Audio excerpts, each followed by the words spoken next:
வாழ்க வையகம், வாழ்க வையகம், வாழ்க வளமுடன். அருள் தந்தை வேதாத்ரி மகரிஷி அவர்களின் நாள் ஒரு நற்சிந்தனை. அக்டோபர் மாதம் 29ஆம் தேதி. தலைப்பு: ஆன்மீக கல்வி. ஒரு ஆற்றில் திடீரென வெள்ளம் பெருகி வருகிறது. பல மைல்கள் தொலைவு வரையில் மழையே இல்லை. எப்படி தண்ணீர் வருகிறது?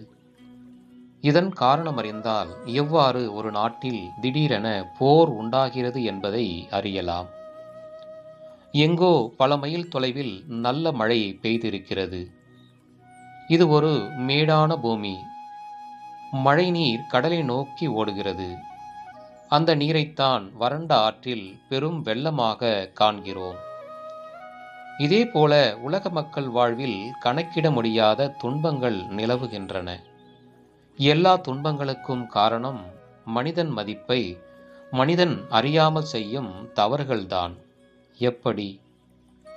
அறநெறி வழியே வாழ மக்களுக்கு முறையான ஆன்மீக கல்வியும் இல்லை, பயிற்சியும் இல்லை. பெரும்பாலான மக்கள் இதனால் பொருள், புகழ், அதிகாரம், புலன் இன்பம் நான்கிலே அளவு மீறிய ஆசையை பெருக்கிக் கொண்டு வாழ்கிறார்கள்.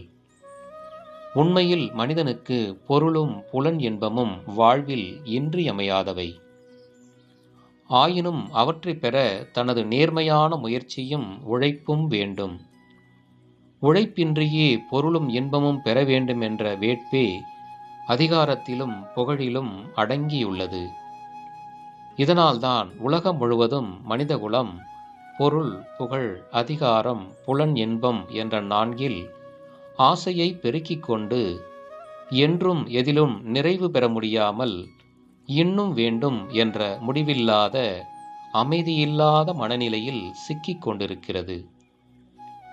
இறை உணர்வாகிய பிரம்ம ஞானம் பெற்றால்தான் மேலே சொல்லப்பட்ட பேராசைகள் நான்கும் மறைந்து மனநிறைவு உண்டாகும்.